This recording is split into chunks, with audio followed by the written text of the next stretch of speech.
Woo! Ladies and gentlemen, it has been a hot minute since we've had a podcast. The reason why is because Worlds was last weekend, so I wanted to make sure everybody was back before we officially kicked off the show. So, I hope everybody's ready for the show, and Paolo, I hope you are ready as well, my man. Oh, I am ready. I am ready. Hello, everybody.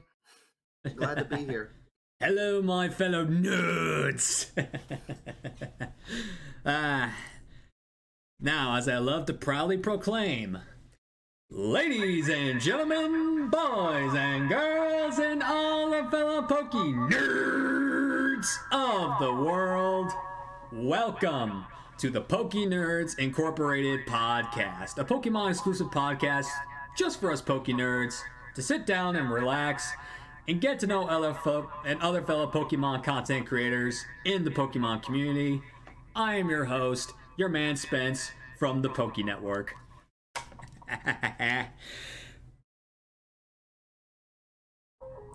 Pipe bomb.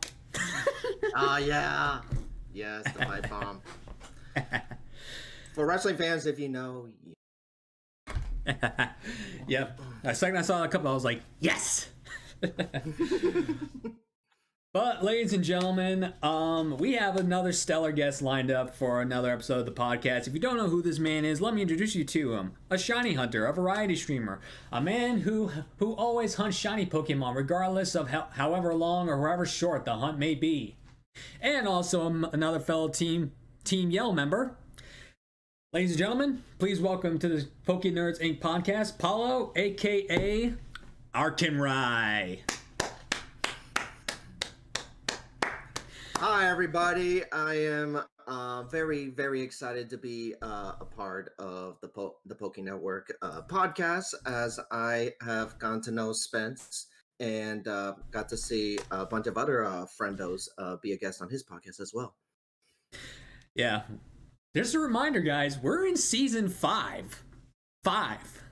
This means we have had over 50 episodes thus far of amazing stellar creators come onto this platform and give me a couple hours of their time to interview them on what makes them the nerds they are. So, thank you for joining that list, Mr. Arcanrai. I'm honored to have you on the show.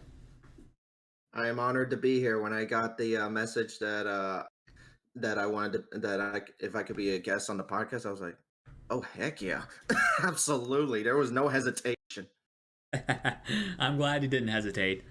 But yes. Before we actually get the formal interview started, I want to take an opportunity to tell you guys in the chat. I want to thank you guys for everyone who has reached out to me, send their condolences, and just, for any positive vibes you have sent my way over the last week.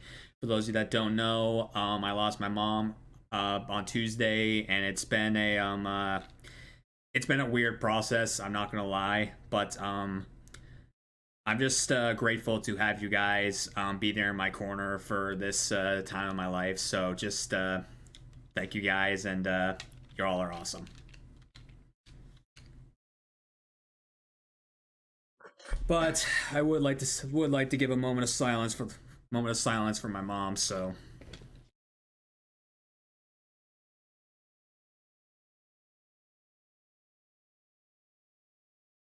Amen. Okay. So, Paul, are you ready to get this interview started? Let's get to it. All right. So the first thing I like guests to normally do is formally introduce yourself, and explain what types of content you produce here on Twitch or YouTube or various other platforms, and give us a little bit of a retrospective on your Twitch journey, like what got you into it, when did you start, and how things have progressed to this point. So you have the floor, Paolo. You're on.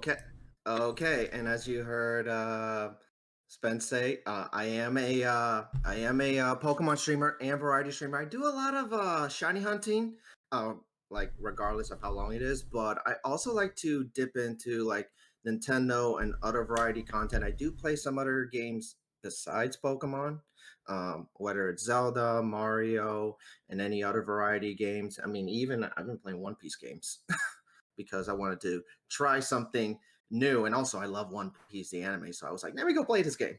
Um, how I got into Twitch was my best friend and mod, Ravensballer, another Team Yell member, of course.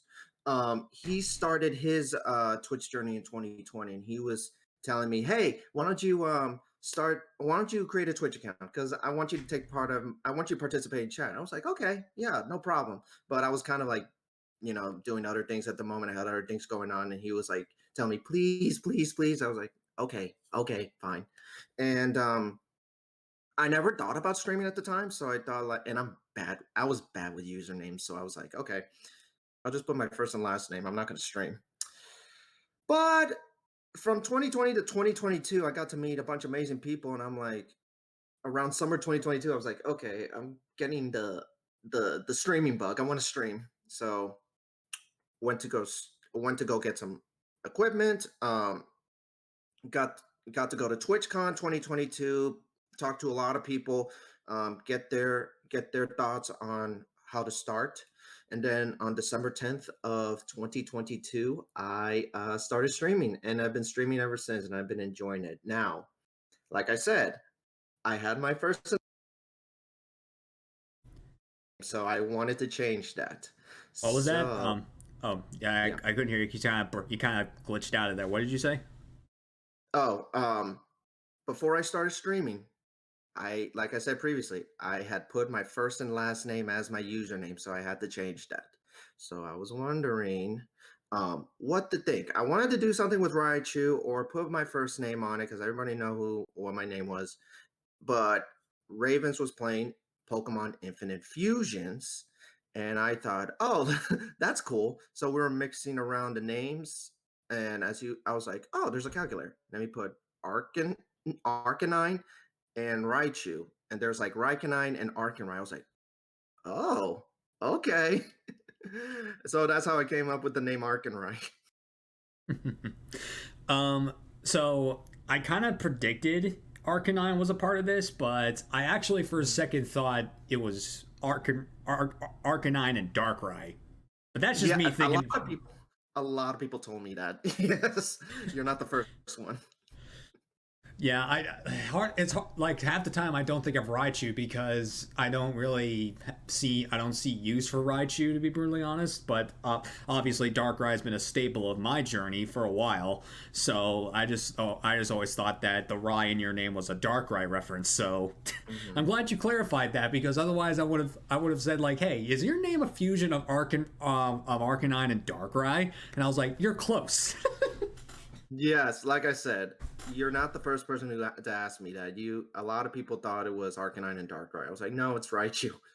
But everybody loved the name, and also before we move on, when I changed my name, I didn't tell anybody else other than Ravens. So I would go to people's stream and just do my usual shenanigans and mess with them, like I'm just some random stranger. they were Oh. all sh- they were all shocked when they found out it was me. It was hilarious.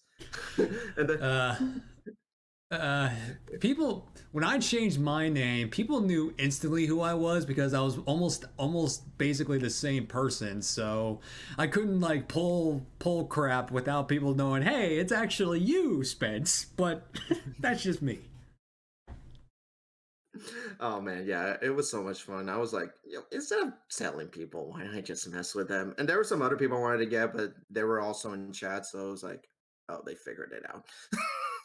But yeah, that's the start of my Twitch journey.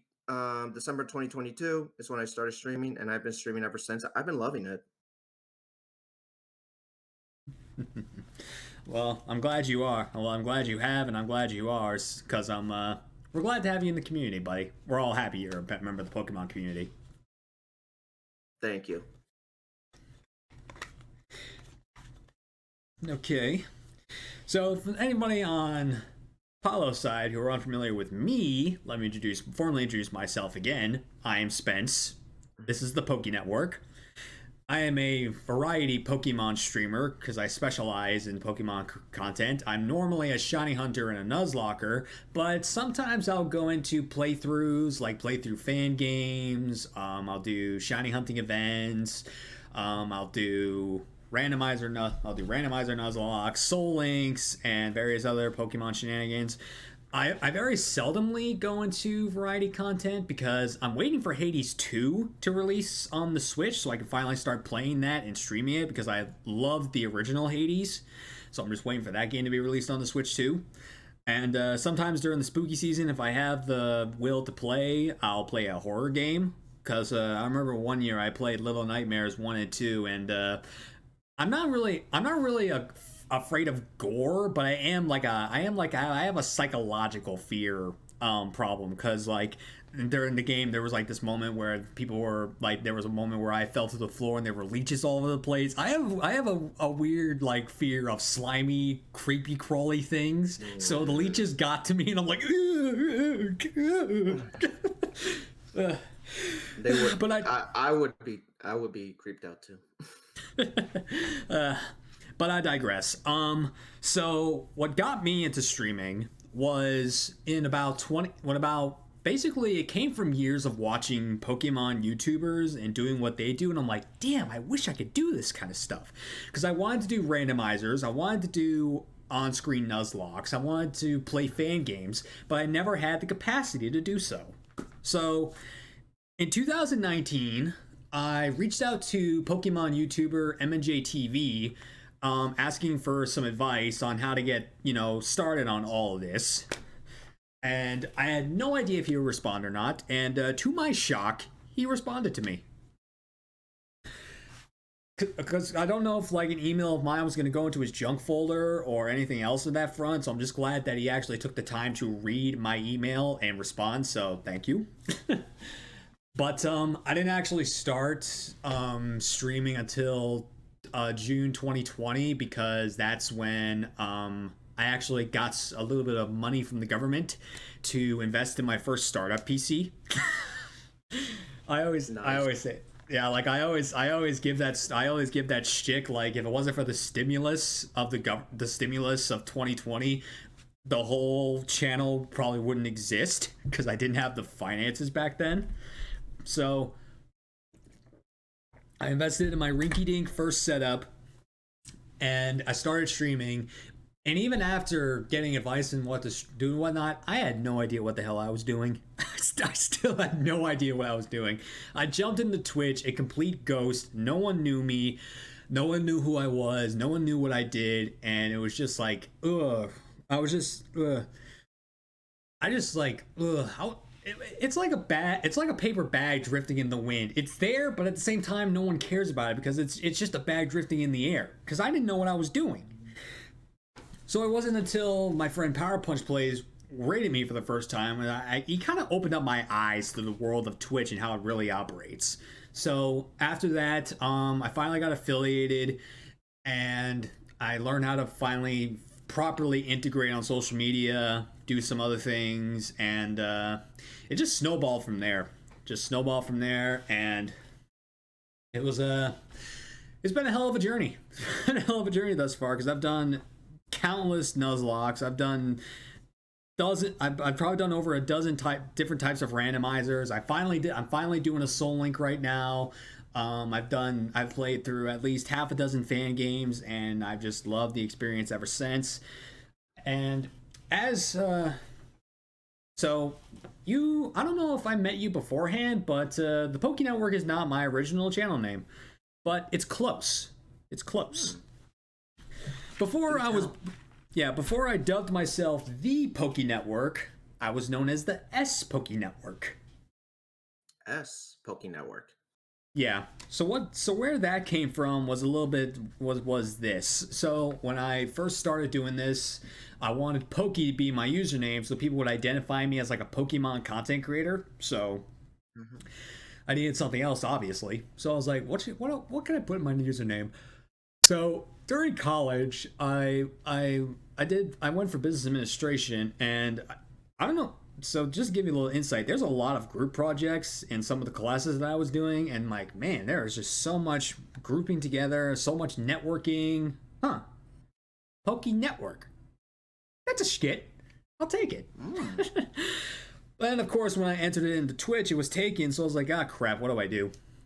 And I didn't think of V at the time because I thought it was too generic. So I went with S because S is my first initial. It's solely from my first initial because my real legal name is Spencer. So I just went with S Poké Network. I was like, maybe unique.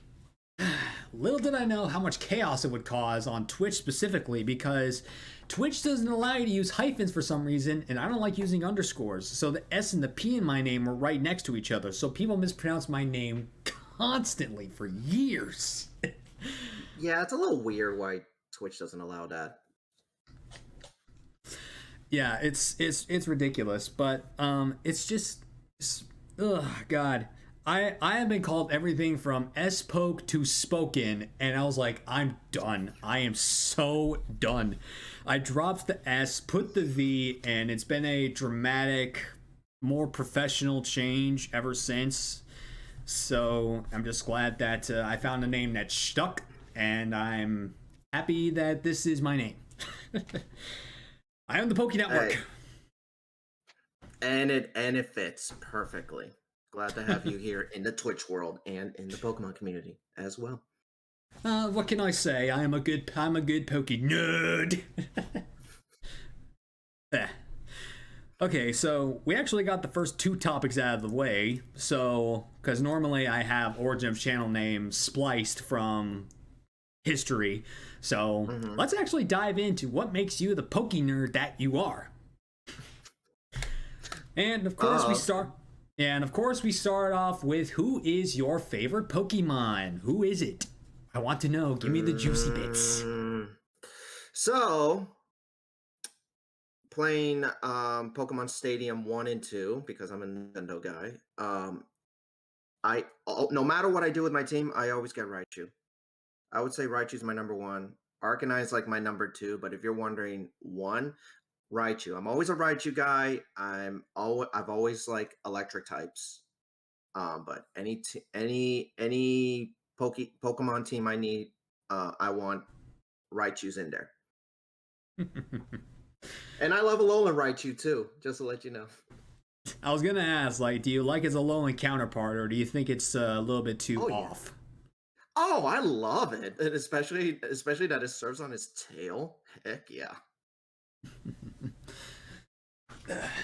What was I about to say? So I take it you used a Raichu when you played Scarlet and Violet? Actually, not really, because I was doing a shiny badge quest when I played Violet. Oh. Yeah, I was doing a shiny badge quest when I played Violet, and unfortunately, I could not find a shiny Pikachu or a Raichu. For those who don't know what a shiny badge quest is that before you advance to each gym and Elite Four, you have to find a shiny first, and you can only battle with your shinies. So I couldn't find Raichu or Pikachu, but I did find a shiny Growlithe as my third hunt, so I had a shiny Arcanine. So I was like, heck yeah. Nice. I'm actually doing an SBQ in Violet as we speak on my Switch 2, and I've been loving it ever since. I'm actually... with the Switch 2? With the Switch 2? Oh, yeah, Switch 2. Better. Yeah, so much better. This game operates so much better on this console, it's unreal. But yeah.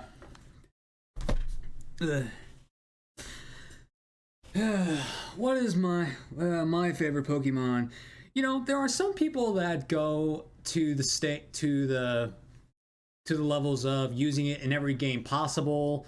There are some that get multiple plushies of said item. People get a lot of different cards of said Pokemon. I'm one of those people that puts that Pokemon on their very damn skin. My favorite Pokemon of all time is Obstagoon. Oh, yeah. That is a sick tattoo. Awesome. Yep. I love this tattoo so much. When I was at NAIC, I got the chance to do some got to do some TikToks with some TikTokers, and then I got interviewed and I showed them my tattoo, and they were like, "Oh, sick, man." But so Obstagoon's my favorite. The history behind that is that basically the second it got introduced, it jumped into my top 10 on aesthetics alone. Like wow. Like without much information other than its ability, its typing, and its appearance, that's it. It jumped into my top 10 instantly because I just like I'm a huge fan of rock and roll. I love black and white and red color schemes. And it just looks so menacing. It looks like the definition of a dark type. And it's like, oh god, it's so cool. Then when I finally got to use it in Sword and Shield, this thing is an abomination. When you set it up with Guts and Facade, it's so menacing. It knocks out everything if it outspeeds. Oh my god. Oh. Yeah, when I saw that in Sword and Shield, like, you had the Galarian forms, and it's like, oh, my new evolves Obstagoon? I was like, oh, that looks sweet. Yeah, it was so cool.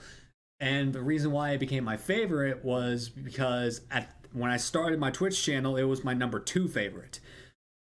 Right behind Darkrai. So when I started streaming, I was like, I need a Pokemon mascot. So people could identify, like, most of the time when you think of a streamer, you also think of their favorite Pokemon. Like when you think of like M&J TV, you think of Sceptile. When you think of Shady Penguin, you think of Delibird. When you think of Sweet Kicks 101, you think Joltik. When you think of the True Turbo, you think of Arcanine. When you think of me, what are you gonna think? So no one was using Obstagoon at the time, so I decided to just go with Obstagoon as my channel mascot, and like it became my overall favorite, and it just stuck. Yeah, it definitely fits as the mascot, and it's always good to go with someone that nobody has picked as their favorite. I think I may. Like I don't know if I don't know if I have the only Obstagoon tattoo on the planet, but I know I probably got the most badass one. Really? I don't know. I've never seen other. I haven't seen any other Obstagoon tattoos online, but I know if there's an Obstagoon tattoo out there, I know I got the best one. I agree. Thank you. And I'm actually I have a little bit more work to be done on this thing, and it's gonna get done in about a couple of weeks. So the final finished product will finally be unveiled probably Sunday the 7th. Stay tuned, everybody. Yep, stay tuned. I'll actually have an announcement regarding the 7th for you guys later on, so keep an earful.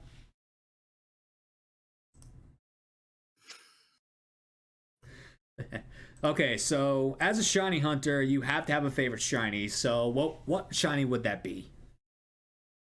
Metagross. I love shiny Metagross. That silver on it, I was like, oh heck yeah, I love it. I have a bunch of other favorite shinies as well, but Metagross stands out as number 1. Shiny Metagross. I was like, oh heck yeah. And actually, my first shiny in the what was it, Indigo Disc DLC was a shiny Metang. So I was able, once I caught it, I was like, okay, yep, shiny Metagross. Oh, I still hate to this day that Metagross's catch rate is still 3, even though it's now a catchable Pokemon. I'm like, what the crap, Pokemon? I know. We can catch it now. I know, right? I had a steel sandwich, and the shiny Metang trying to catch that thing took out the second half of my sandwich. So when I finally caught it, my sandwich was done. Oh god. My sandwich was done when I caught that shiny Metang. I was like, are you freaking kidding me? Oh lord. That's yeah, and crit catches on that thing barely happen, so it's like, oh my god, just get in the ball. Oh yeah, I did a crit catch and I was like, oh heck yeah, I finally got it. I was like, what? Are you kidding me? Oh God. Oh my They goodness. they still have yet to fix that mechanic that you can catch a Pokemon other than a critical catch in Scarlet and Violet after Yeah. you like that's still a bug they have yet to fix, and I'm still pissed about that. Yeah, a crit catch is a crit catch. If it's in a crit catch, it's done. Yeah.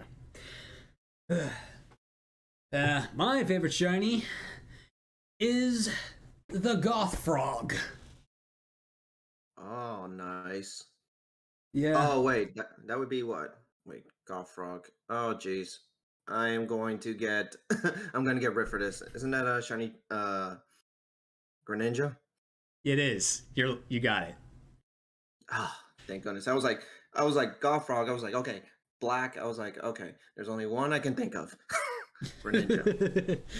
I love when shinies actually make sense because Greninja shiny makes sense because ninjas are associated with the color black, and shiny Greninja is mostly black. And also their sashes are also mostly associated with the color red, so its tongue sash turns red. So I'm like, it just makes perfect sense. Because if it was anything else, it wouldn't make sense. But Shiny Greninja is so perfect; it's phenomenal, and it also gives brownie points because it's my second favorite Pokemon of all time. But in all honesty, if if Shiny Greninja's shiny wasn't what it would be Shiny Rayquaza. Mhm. And yes, I'm biased. Oh I yeah. love the color black.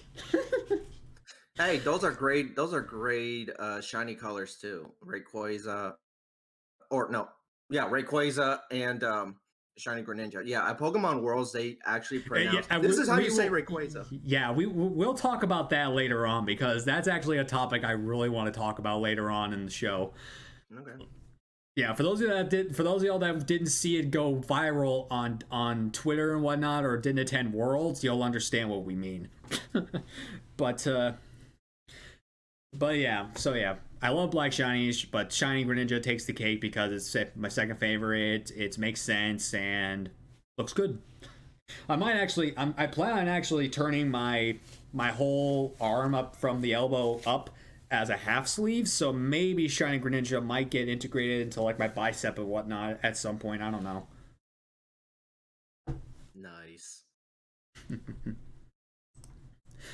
Okay, so you said you really loved electric types. So am I fair to assume that is your favorite type, and if so, why? Um. Yeah, so I have other favorite typings, but I don't know why.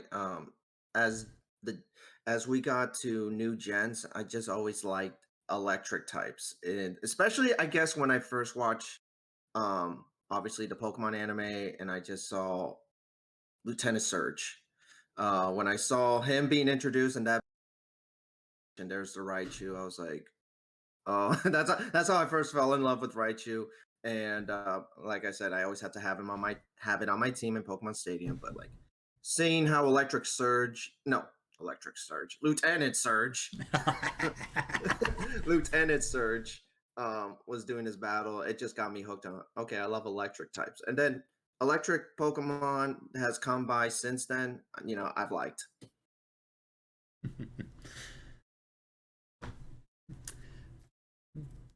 So there's very few, and like I don't consider like I half the time don't think of this Pokemon when I think about electric types because I think of it as my favorite bug.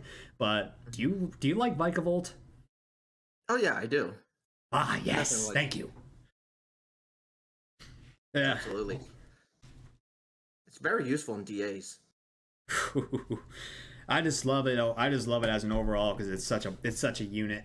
Uh, like I think like some of my favorite Pokemon now that I think about are also electric types. So we got Vikavolt, I got Electivire, I got Lantern. What else? What other electric types do I like?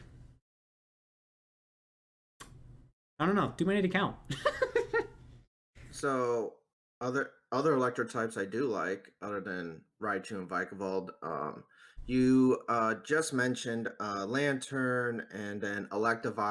I guess when Gary battled Ash, like what near the end of Hoenn, and there's the Electivire. I was like, oh, Electabuzz got an evolution. Oh, Yeah. heck yeah.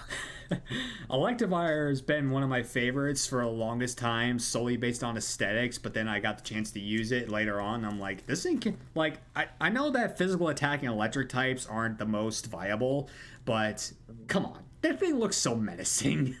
Oh, yeah, it does. Perfect. But if I haven't made it perfectly clear, I love dark types. Do tell. Do tell. Well, pretty much since Generation 5, I have pretty much had a dark type on my team for every single time I played through a game. Like in Gen 5, I used Crocodile, Gen 6, Greninja, Gen 7, Incineroar, Gen 8, Obstagoon, Grimmsnarl, Gen 9, I use King Gambit. So it's always been a staple of my team since. But the reason why it's also my favorite is because I won't mince words. I've been to hell and back numerous times in my life. Like literally, I've seen Satan and I've punched him straight square in the face, and I told him to get the hell away from me. Amen to that.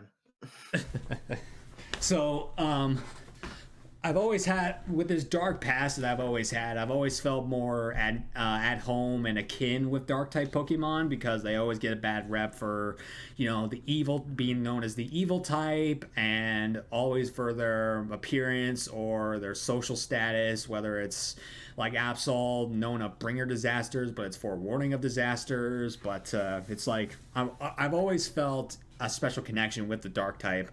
And it's come to the point now that my top 5 Pokemon of all time are all dark types. Obstagoon, Greninja, Darkrai, Hydreigon, Umbreon. They've all just become a staple of my Pokemon journey. So it's just how it became me. Yeah, it gets dark types getting um named as evil types, but no, there's just some good looking and adorable dark type Pokemon. Yeah, Zoroa is a very nice little giggly boy. Yeah. Plus, if you've seen the anime, you'll know that there was an episode where a Houndoom takes care of Togepi. Houndoom's always got a nice special Oh yeah, I spot, love that spot app. in my heart. And that's one of my favorite dark types, Houndour and Houndoom. Yeah, it's a shame that when I did my Dark only Nuzlocke in in Scarlet, like I EV trained that Houndoom perfectly, and Avalog does not have any special defense. Yet it survived the flamethrower and then body pressed my Houndoom to oblivion. And I'm like, no. You've gotta be kidding me. I know. I maxed out its special Yeah. attack and I had like a wise glasses on that thing and it somehow didn't knock out the Avalok. I'm like, how? It wasn't EV trained in special defense? Like what? It has no def. How did Unless it it was live? unless it was tanky. It's one of the most physically tanky mons when it comes to regular defense, but special defense, it's frailer than a freaking leaf. I don't know how it lived. Uh, Brutal.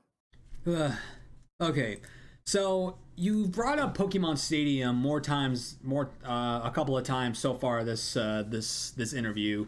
So is it fair to assume that Stadium is your favorite Pokemon game of all time, or is there another Pokemon game that takes the cake? Hmm.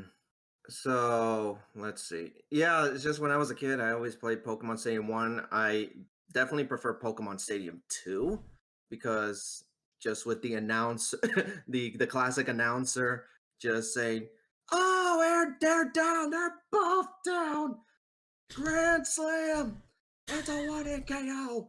I was like, "Oh, sweet." And I guess I just love the story. I just love the story behind it. I think I would say it would be my second favorite. I guess my first favorite would have to be the Johto games, and I'm not talking about Heart Gold, Soul Silver, because unfortunately I never had a DS. It's like the original Silver version, because I love the story of not just you battle Johto, but you battle Kanto. I know Kanto gets a bad rap of being weaker in Silver, Gold, Silver, and Crystal, but I just enjoyed the story that there's a lot more to do. Fair enough.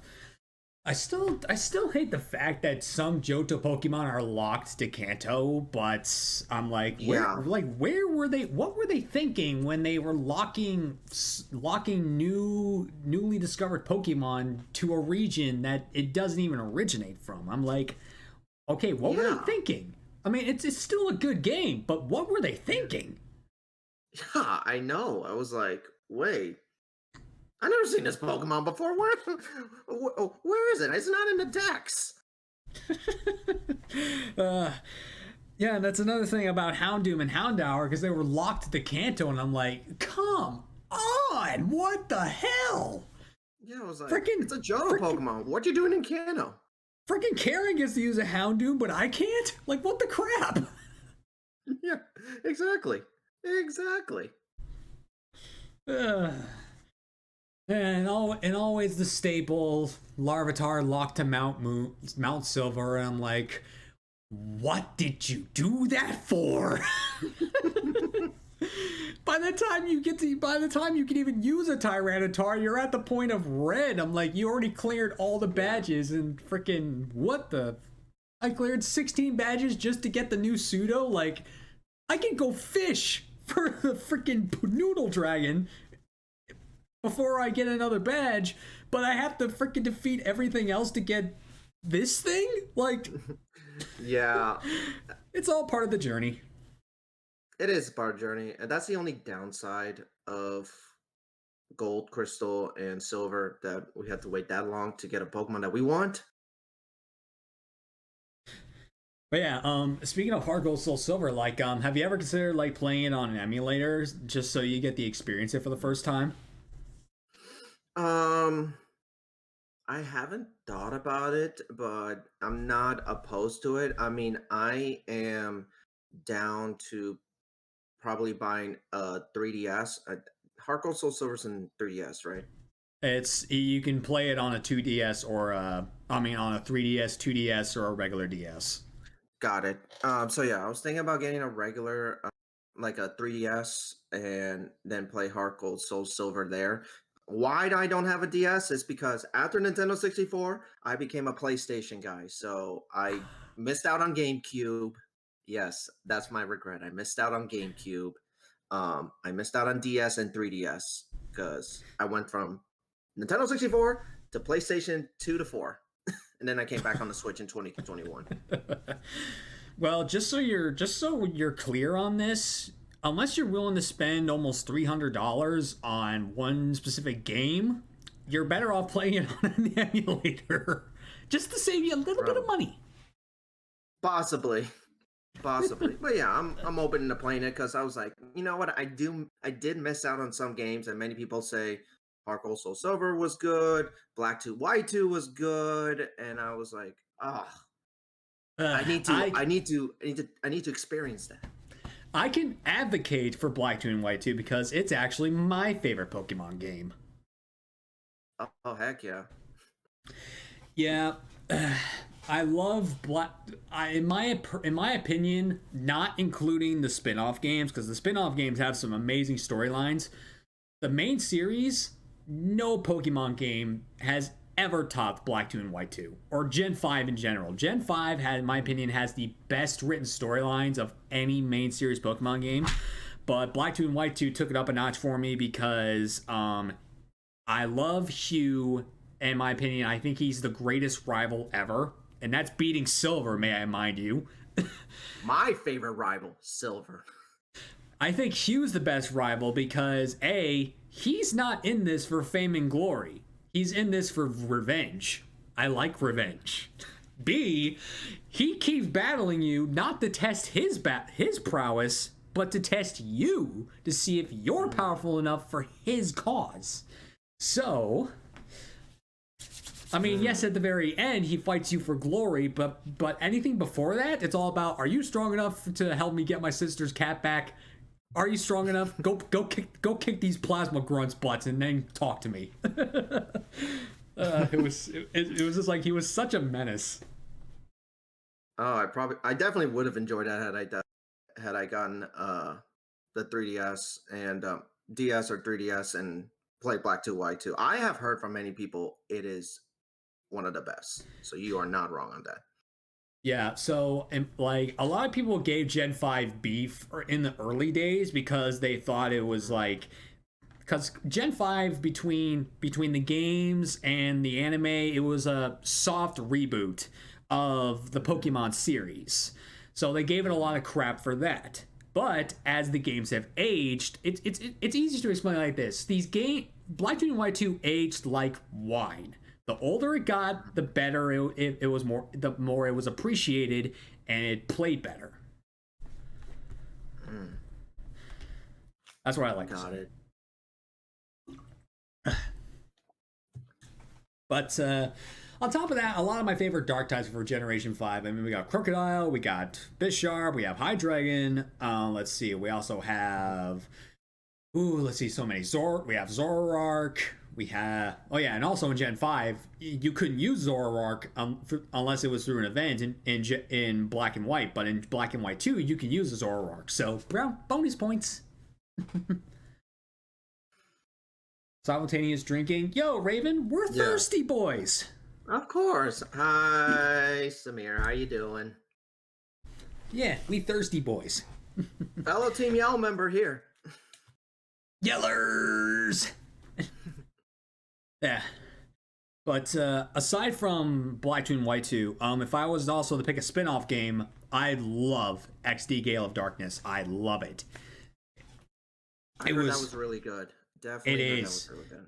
Like, it was probably, like, out of all the Pokemon games to be put on GameCube, it's the best one by far. I actually played it for the very first time through stream a few years ago, and I'm like, oh man, I love this game so much. Especially, like, some of the Pokemon animations in that game were so ridiculous. Specifically, the fainting animations. Like, there was a scene in the game where... You know how Electrode eyes are just little dots and they're not anything else? Yeah. Yeah. In the game, when the Electrode faints, its little dots become giant eyeballs and look like they pop right out of its out of its face. And I'm like, I couldn't stop laughing because I agree. Like, the popping eye animation was like, it was completely unexpected. It shouldn't make sense, but it was just so goddamn funny. I'm like, holy crap. Oh, yeah. You're not wrong. I laughed at that as well. God. That's some funny times. Alright. So, why don't we move this quest along from love to hate, and I find out what you don't like about Pokemon. What I don't like about Pokemon, like... Which Pokemon I don't like, or like something Multiple. about it in general? Multiple. What is your least favorite Pokemon of all time? So, originally, it was Jinx, because when I was a kid, I looked at that, it creeped the hell out of me. It creeped the hell out of me with them big lips. I was like, what the hell is this? Makes it feel any better. I mean, it makes it feel any better. Jinx is in my top 10 least favorite list, so I fully understand. But ironically, I had to use it in Pokemon Stadium because I knew Ice Punch. I was like, okay, I can defeat dragon types with this. But it's no longer my most hated. My most hated is Gumshoes. And Young Goose and Gumshoes, but mainly Gumshoes. Why? To get to the point, Gumshoes reminds me of the president, who I'm not a fan of. I was about to say, just flat out say it. It's Donald Trump. Just say it. I know, but you know how he is. He goes after anyone who doesn't agree with him. So yeah, well, guess what? Yeah, well, in case you haven't seen the news, South Park is berating the living hell out of him. Yet the show's not canceled yet. That is true. That is true. Yeah, it reminds me of Donald Trump. Okay, yeah, I don't like it, so I don't need to be reminded. I don't need to be reminded of the president, and I don't need it on my team. Oh God! Finally, someone says that Pokemon specifically, because even like it's not in my top 10 most hated list, but I know it had to be in somebody's. I'm like, where is the person that could just say gumshoes, gumshoes, gumshoes, gumshoes? You said gumshoes. For me, it replaced Jinx as my number one hated. For the longest time, Wobbuffet was my least favorite because I always found it annoying in the anime. It's the Nuzlocke killer. And I'm like, okay. Oh. And I'm like, okay, so... Would you believe me if I said my least favorite Pokemon is actually a Dark type? What? Yes. Really? Yes, there is a Dark type. There is a Dark type Pokemon that I hate so much that I completely renounce it as a Dark type, and I just think of it as the absolute shitmon that it is. Really? The one, the only, Alolan Persian. You don't like Garfield? I hate the living fuck out of that stupid cat. Really? Not Garfield. Whenever I see it reminds me of Garfield.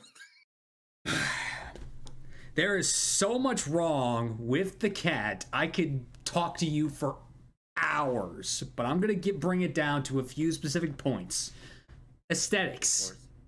It makes me want to freaking puke out a cactus. I hate it so much. 2. Nanu. Before Piers and Marnie were a thing, the closest thing we got to a Dark-type gym leader was Nanu, the kahuna of Ula Ula Island. And his ace was that cat. A disgrace to all Dark types everywhere. So you're thinking of all the Pokemon to be your ace, why it had to be that cat? Yes. He could have used an Alolan Muck, but he didn't. It just had to be that dumbass cat. And 3, the hunt. I had a friend who paid 100,000 channel points to make me shiny hunt its Meowth counterpart. And I hated every second of it. But I did it, and I'm like, oh, God, let it end. Worst 4 hours of my life. 4 hours of my life I'm never going to get back. 4 hours in one day. Yeah, 4 hours in one day. It was a Masuda hunt, and as you know, I'm a notorious Masuda hunter. Well, at least it took one day. It took one day, at least. God, it was ridiculous. Alolan Persian is just one of those Pokemon that I don't like. I don't want to punt off. I don't want to punt just for the hell of it. I want to punt it to the sun. Oh, jeez. I hate it so much. I hate it. I hate it. I hate it. I hate it. I hate it. So before we move on, what would happen if we meet in person and I just gave you an Alolan Persian card? I would probably rip it and throw it in your face. No offense. I mean, I would do it to troll you. Yeah, like I actually like that same friend that old friend that I mentioned. He hates Morpeko, so I gave him a Morpeko card, and he did the same thing. He ripped it up and threw it in my face. How can you hate Morpeko? It's more so because that thing got Luxray's what typing Luxray should have gotten, and he loved Luxray. I agree. Should have been Electric Dark for Luxray. Agreed. Yeah. Actually, speaking of Morpeko, when I was at NAIC, one of my new friends that I made in NAIC, she gave me a Morpeko card, but it wasn't specifically Morpeko. It was Marnie's Morpeko, and it was a full art with like Morpeko chowing down on something, and Marnie just sitting right next to it. And I'm like, because I love Marnie. Marnie's my favorite Poke girl. And I was fangirling over this card, and I'm like, oh my God, let me give you a big hug. And she was in a Meowth cosplay, so I was hugging a Meowth girl. It was so funny. Marnie is also one of my favorite trainers, so it makes perfect sense that the both of us are in Team Yell. Yes. Why do you think, like, I am the definition of a Team Yell member because my favorite Pokemon's Obstagoon. I have much respect and admiration for Piers and Spikemuth. Marty's my favorite Pokegirl. So I'm the definition of a yeller. But hey, Ravens, I love Corviknight myself, and I didn't know too much about Tinkaton's like history about it until after I finished the main storyline of Scarlet and Violet, and I used one on my team. And I'm like, oh my god, you murderer! I troll him. You know, I troll him with one of our friends' emotes that has a Tinkaton emote, so I troll him with that. I see. Gotcha. Okay. So, what about your least favorite shiny?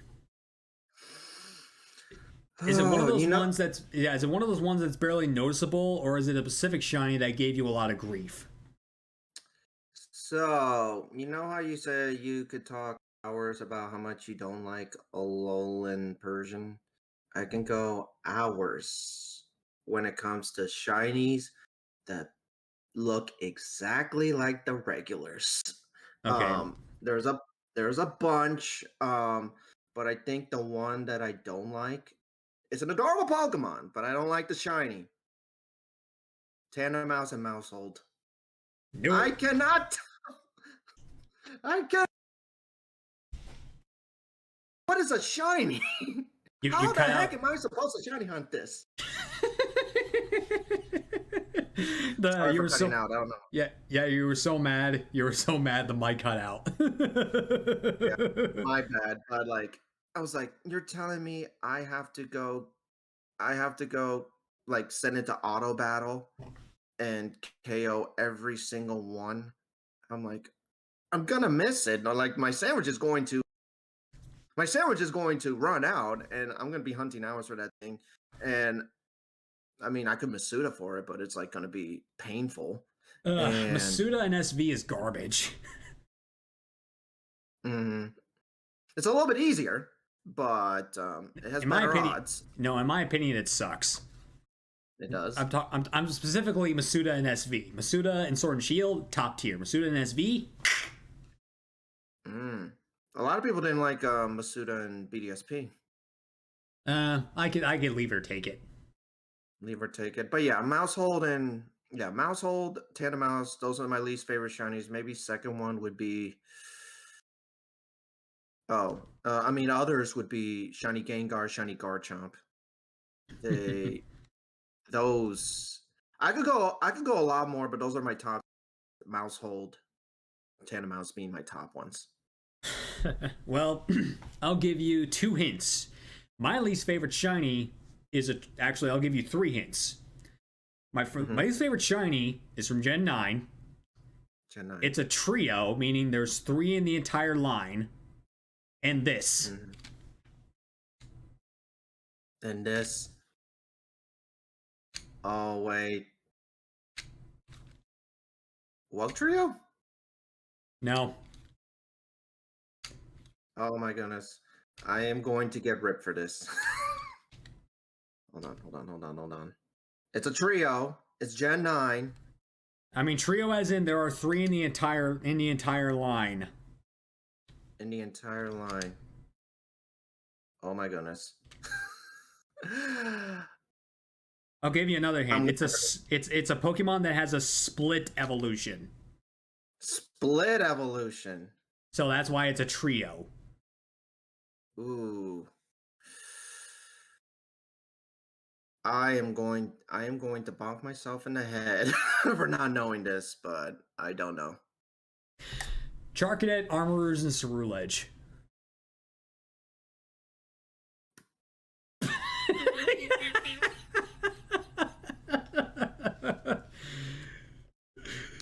Yeah. Pokemon with least noticeable shinies, like literally the eyes change color. What the everlasting fuck were they thinking? Yes, bonk, definitely. And yes, I agree with you. I'm like, are you kidding me? I totally forgot about shiny Charcadet. I was like, really? Eyes. Yeah. That's another thing I don't like. where the shiny Pokemon is the eyes. Yeah, literally, that's the only thing that changes, the eye color. These were some of the, specifically Armors and Ceruledge, they were some of the most anticipated Pokemon in the entire generation. But yet they have the most ass shinies of the entire generation. Shiny hunters are like, what? What? What? Yes, agreed. It's to the point that I will never shiny hunt this thing until a certain somebody who I will name John, aka Power Punch Plays. He submitted 100,000 channel points to make me shiny hunt it. And I was like, he was probably the only person that I would accept that redeem from, because he's been a member of my channel for like the last 5 years. So I'm like, okay, because I've known you for 5 years and you paid the points, I will do it. So I did. And I actually have it in my SBQ file right now. And I used it for a little bit. Even though I didn't want to. By the way, Power Punch Plays is awesome. Power Punch Plays? Awesome. Yeah. Yeah, he's awesome. I love the man. There's a few people who I will say I love that man. I love that man. He was actually the pilot guest of this series. Oh yeah, that's right. Yep, he was. So yeah, those shinies, screw them. I hate them. Yep. All right, what Pokemon type is your least favorite? Or which Pokemon type gives you the most trouble? Is giving you the most grief? Give me a sec. Let me see. I haven't thought about it much, but I guess the one that gives me the most trouble would have to be... It's between I don't know why, but fairy and it would be like fairy and sometimes dragon, but mainly fairy, because the reason why is because you see Jigglypuff, Wigglytuff, Clefairy, Clefable, even in Johto, Snubble, Snubble, Gramble, Mr. Mime. Like, okay, this is normal. This is psychic. All right, use the super effective mons. And they're like, wait, why isn't it dead? Why isn't it dead? Why is it still living? And then I found out, oh, it's also fairy. You're telling me also Snubble, Gramble, they are no longer normal types? They've then changed to fairy? I was like, oh my freaking goodness. It's fairy. It's fairy. Would you believe me when I say this? The sole reason those dogs are fairy types is because they are literally classified as the fairy Pokemon. I never even noticed. It's because... Me neither, because Tiny Tina brought it to my attention, and I never knew. It's because, like I said, like I remember battling it, or if I'm doing Pokedoku, like I'm listing those Pokemon, I was like, wait, Snubble's like, wait, Clefairy is normal. I was like, oh, it's freaking fairy, or Clef is freaking normal or fairy. I was like, are you kidding me? Poor Paolo. And then Ravens pointed it out. It's because I stopped playing Pokemon after Gen 3, didn't get back into it till like Gen 6 in the anime. My first Pokemon game back was Sword and Shield, so I missed out the introduction of fairies, so I was like, what the heck is this? Yeah, I feel you there. Like, I have a lot of grief with fairies because they nerfed dark type Pokemon. More specifically, Hydreigon, because literally, freaking, seriously, Hydreigon is a fairy type's bitch. I hate to say it, but it is. It is part dragon. Dark and dragon. Both weak to fairy. Yes, quad weakness. Oh my god!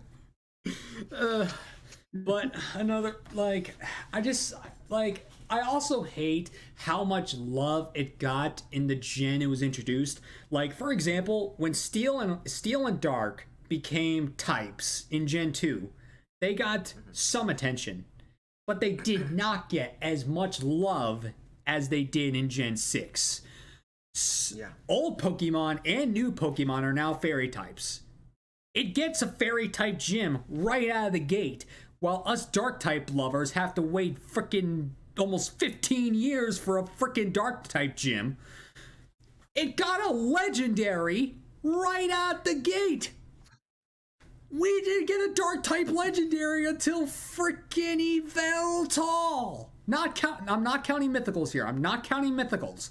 A legendary Pokemon that has a dark type, Yveltal, in the same gen. Why? I see somebody salty. Yes, I am salty. I am salty. It got too much love. And to top it off, the ace of the champion is a fairy. Why did it get so much love and attention when freaking in Gen 2, those two new types barely got much attention? Like, what the heck? It's so stupid. Hold on. Fairies got introduced in Gen 6, right? Yes. So you're saying there's never a dark type legendary until Yveltal. So if it's in Gen 6, that means Xerneas. Xerneas appeared as the legendary. Yes, in the same gen, the fairy type got a legendary. The dark type also got a legendary. Like I said, I'm not counting the mythicals, because if we were counting mythicals, then it's Darkrai. But I'm not counting mythicals right now. Yeah, just the legendaries. I mean, yes, dark types got Elite Four members, like 3 different types of Elite Four members. But where the hell is the gym? Steel type got a gym. No, not just one gym. They got a gym in Gen 2. They got a gym in Generation 4. They got a freaking champion in Generation 3. What the crap? Where's the love? Better late than never, I guess. Yeah. Those two types were a slow burn, but then all of a sudden they freaking poured kerosene all over the freaking fairy type in Gen 6, and I'm like, what the crap's with this fire?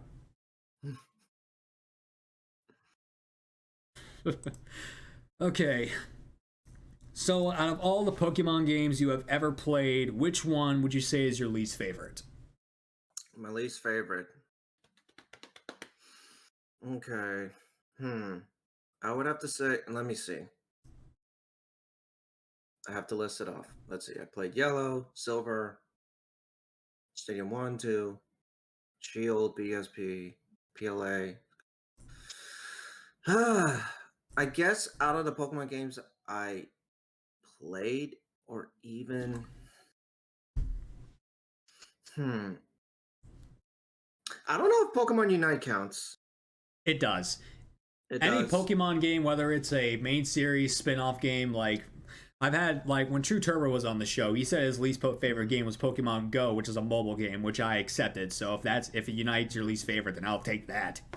Yeah, so don't get me wrong, I like Unite. It used to be one of my favorites when it came out, but as time went by with the cons and losing, and it kind of got, it got to the point where it got toxic, and I was like, okay, I kind of like rage quit, and I was like, okay, I'm not about this anymore. So I kind of stopped playing it. I still play it, but it's just more like once in a blue moon. Because it's like, all right, if I got nothing to do, or if I want to change things up on stream, I'll play Pokemon Unite. But it's not a game that I play a lot anymore. I feel no offense to the people that love Pokemon Unite. You guys love Pokemon Unite. That's great for you. That's fine. It's just it's no longer one of my favorites. Yeah, I mean, I never really got on the Unite trend because it's not that I don't like Battle Royale games or Royale games, just that it just never really caught on with me, I'm more so of a I'm more of a, I know the term, but what's the term I'm looking for? No, not that, I'm an RPG style guy. I'm not really a Royale guy. That's fine. I mean, I don't mind. I don't mind Pokemon Unite, and I say this like 2 days, like 2 days when 2 days ago I streamed Pokemon Unite, but I was Hey, like, you know what? I'll play it once in a while. yeah, I understand. It, Seeing as though I just talked about the frickin' wildfire that was the fairy type, I actually hate X and Y. Really? Yeah, not just because of not just because of that kerosene soaked fire the fairy type was when it was introduced. The games are like probably the easiest games I have ever played in Pokemon. They're way too easy. The gyms are way too easy. The Elite Four are mediocre, laughable. Freaking Megas broke the Megas broke the game. Um, Mm-hmm. Plus, on top of that, the champion, like a champion, is supposed to be a well-established character in their distinguished game. Diantha, you literally only talk to her and see her 5 times if you don't go and challenge her again. Really? Yeah, and one of those is a post game, so you only see her 4 times in the whole game. Really? Only 4 times? Yeah, if you do not re-challenge her or if you don't go and see her in the post game. Ah, okay. Yeah, I heard a lot of people like Exo. And no, Raven. All right, lies. like I know ZA is just around the corner, so it may fix issues I have with Gen 6, but that's to be determined because we don't have the games yet. Mm-hmm. But in the meantime, X and Y, nah. I don't even want to play it again in randomizer form. I mean, I plan to play it one day just to try it out and see um how is it, because I missed out on it. Yeah. That's But why I yeah. told people Legends EA will be my introduction to Megas. Yeah, well, I guess you'll get spoiled because you're getting the new megas right out of the gate. Freaking, we'll talk more. We'll talk more about those. We'll talk more about those in a little bit. Um, but I want to dive back into your psyche and like go back to the earliest memories you can possibly pull. What is your first experience ever with Pokemon? Like the very first thing you can remember with Pokemon. What was it? Was it the video games, the anime, the card game? What was it? So, if I have to go dial back to memory lane, um, first I would say was the anime, because I was watching it and I'm loving it, and I've also like watched it with my older cousins. Um, and then we got into get back into TCG till like maybe a few years ago. I'm still trying to understand it, but like me and my cousins were collecting Pokemon. We were calling every Toys R Us at the store to find out if they had packs, and we would get them. I remember my cousin had a Machamp card, and I had the Charizard, so we would battle each other. Um, First Pokemon game would have to be yellow version. Everyone talks about red, blue. I'm yellow. Yellow version because it has Pikachu, and I still remember having to beat Brock with only Pikachu. Spamming tackle, spamming tackle and tail whip. That is a memory I will never forget. Correct me if I'm wrong, but isn't there a gift Bulbasaur in Pewter City? I hold on, let me see. I think it's in Cerulean. I think it's in Cerulean, or is that after I beat Brock? So I was like, oh geez. I don't know. I never played Yellow, so I know the 3 starters are in there. I just don't know where they are. Yeah, I would like to. I will check, and I will tell you privately. But I would like to say it's after I beat Brock. But yeah, that is my favorite memory. I have to go back only Pikachu. That's probably one of the coolest memories I've heard so far. Anyone who's played Yellow version, they would back me up on battling Brock with only Pikachu. It felt like forever being his Onyx and Geodude. Oh boy, oh boy, oh boy, oh boy, oh boy. Well, my first experience came from the anime as well. To be more specifically, it was the VHS tapes. Yes, I'm carbon dated. Hey, I still have my VHS tapes as well. I wish I kept those. But yeah, it was the VHS tape that had the 3 episodes Pokemon Shipwrecked, The Isle of the Giant Pokemon, and Tentacruel, which, fun fact, is actually now a banned episode specifically in the United States. Really? Yep. I did not know that. Yeah. It's more so about the destruction of a certain set of towers than anything else. Yeah. I can see why. Yeah. But that experience really opened up my eyes to the world of Pokemon because at the time I didn't know this was technically an anime, but to me it was a cartoon. So I'm like, this is the coolest cartoon I have ever seen in my entire life. It was the stepping stone to my journey as a Pokemon nerd because down the road I got introduced to TCG. Then still to this day I have no idea how to play it.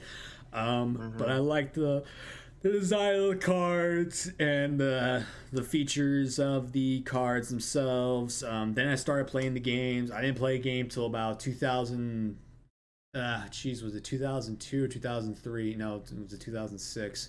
Whichever, I keep forgetting which year Ruby and Sapphire got introduced. I think it was either 2002 or 2003.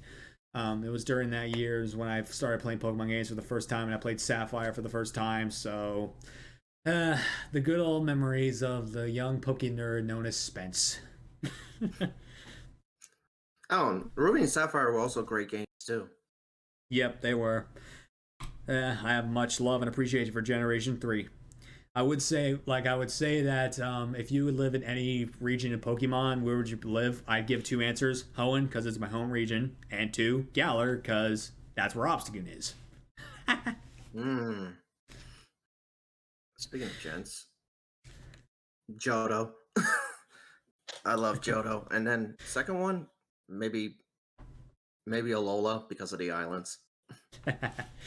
Everybody wants to be your master. Everybody wants to show their skills. Everybody wants to get there faster. Make the way to the top of the hill.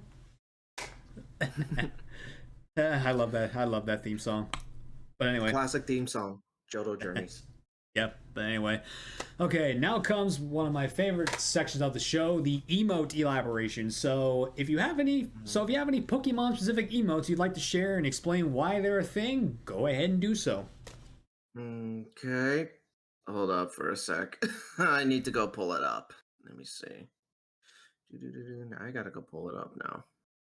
Let me see here. All right, guys, just give me a moment. I'm trying to get this thing. All right, so I have, I think, five emotes, maybe like one follower emote, if it can load, please. Okay, perfect. There we go. Trying to see if I can get it clear. Hold on for a sec. Normally people just share them in the chat, but if that's how you want to do it. Oh, I can share them in the chat. Awesome. Yeah. So yeah, that's kind of the point because I have an emote wall so we can see them on the screen. Oh, awesome. All right.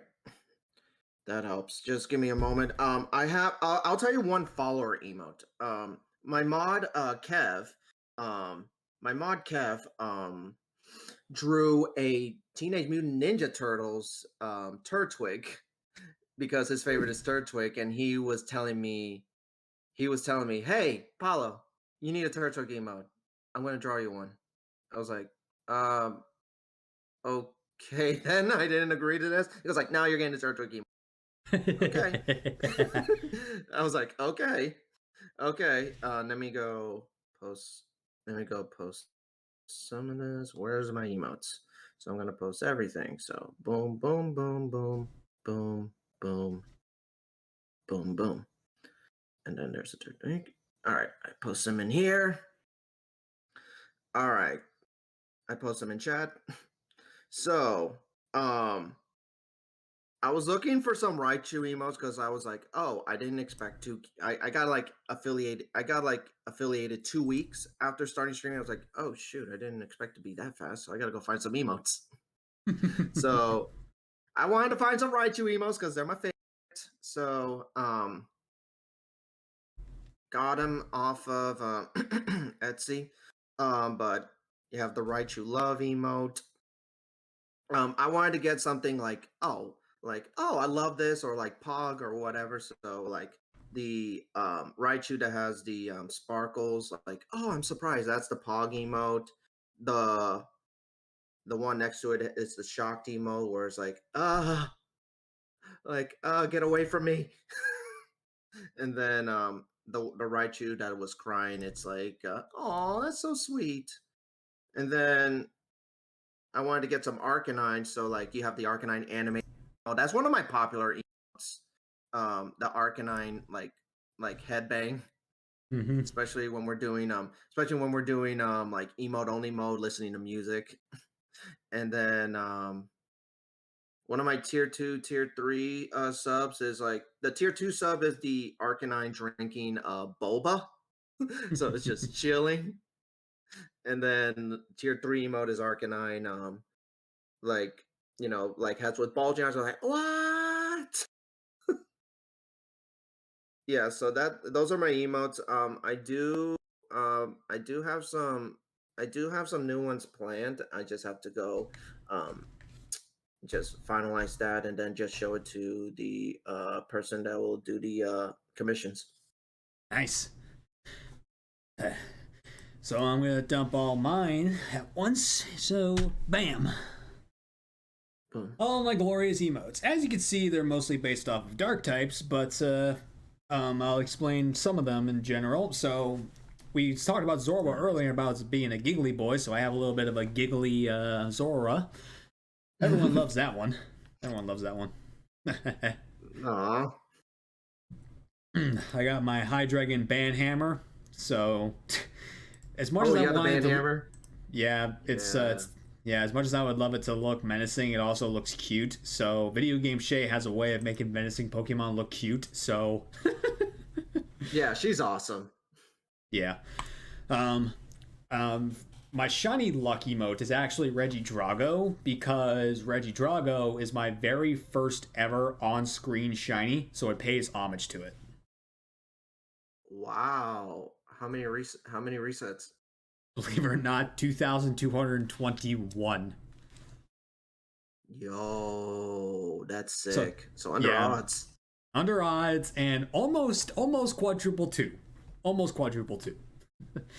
But yeah, I have a lot of them based off of Obstagoon. I have one that I mentioned I love Lantern earlier, so I have Lantern as a sushi chef because I call Lantern sushi, and I love my sushi. Not the food, the Pokemon. I fell in love with Lantern after I used it in an electric-only Nuzlocke, and unfortunately it didn't make it to the end, but it was a vital teammate until hand. For all my LGBTQIA members of the community, I have a Pride Tomb, which is, Spirit Tomb with all the Pride colors. I have a Alolan Vulpix sipping on something cold, like as in like, yo, chill. Then I have an Annihilate punching the ground. I like to call it Poké. Oh man, I definitely like the Annihilate one. Yeah, I love it too. Like Annihilate became my new favorite fighting type after it, it came onto the scene. My probably my favorite emote, which is probably my most used emote, is my Galarian Zigzagoon biting onto a heart. So that's one of my best ones. Yeah. Oh, that I can see why. I can definitely see why. Yeah, that one's an adorable one. All right, so Arcanrai, do you have any Pokemon hot takes? i.e., opinions that you believe are justifiable, yet the masses may not. Ooh. Yeah, so I've been thinking about this and just it's kind of tough for me to answer, but if I have a hot take, if I have a hot take, um, I don't know. It does. I'm not a fan, or I just don't connect to Gen 5. Hmm. Yeah, I don't know. I don't know why. I mean, I didn't watch much of the anime, but I did how can I say watched it later. It's just I don't know. I just haven't. I don't know. As I look through the Gen 5 Pokemon, it's just I just don't connect to it well. And I know it Gen 5 is a favorite to a lot of people, people's to a lot of people. But if I have to do a hot take, that would have to be it for now. Well, if we're doing a hot take on a generation specifically, um, let's see. Uh, like I can't. Uh, let's see.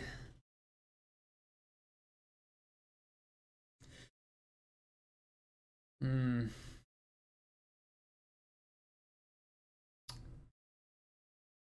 Seeing as though I didn't seeing as though that I played them later on in life, so I didn't really understand the experience back then, but I still think it's legible. GC GSC, way worse games than Heart Gold Soul Silver. GSC. Oh, gold, silver, and crystal. Yeah, I honestly think even though even though they were the staple back then, I think they're inferior games to the Heart Gold Soul Silver. That's because Heart Gold Soul Silver was actually my very first time playing a Gen 2 game, so I have that more of a sentimental attachment towards that. But the original ones, even though I played them as an adult, I'm like, this game's not all too special. It's uh uh 2-bit Heart Gold Soul Silver with worse mechanics. So I mean, look, like you said, Heart Gold, Soul Silver was your first introduction to Gen 2. So you already seen the abilities, you've seen some other things since then. So when you play the original, you're like, Speaking of silver, I mean, I have it right here. my brother-in-law has a copy of Crystal in his nerd cabinet. But if we have to go, but if I have another hot take, um, I kind of like fell off of Scarlet and Violet. I enjoyed it for what it was, but I got burnout. I got Scarlet and Violet burnout, so it got to the point where like 2023, maybe mid 2023, that I decided to stop playing Scarlet and Violet because I just had enough, of playing it, getting to getting the shiny hunt there. So that's why I went back to DAs and shiny hunt in other different games. But I still played Scarlet and Violet when it came to events, the DLC, but it's not a game I play a lot anymore. Fair enough. But yeah, I think my hot take for the day is covered, so I won't share anymore. Yeah. Actually, I will say another one. Gardevoir, overrated. It's just another bare basic psychic type and another bare basic fairy type. It's overrated. I find much more better use in other psychic and fairy types than Gardevoir, so it's like just stop giving it so much hype. You got a problem with the Gardevoir? A very elegant, I don't elegant Pokemon. I don't care about the waifu trend. I don't care about it, and I find better use in other psychic or fairy types. Fair enough. All right. Now, my favorite section of the show, Shared experiences. This is where those clips I asked you for come into play. Of course. Okay, so this is gonna look funky for a moment, so bear with me.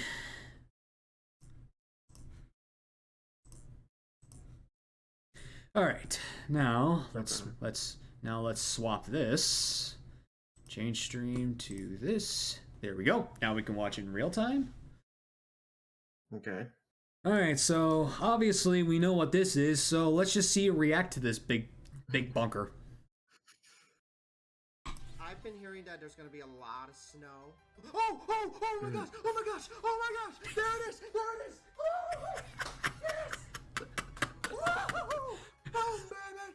There it is! Shiny Dialga! Oh yes.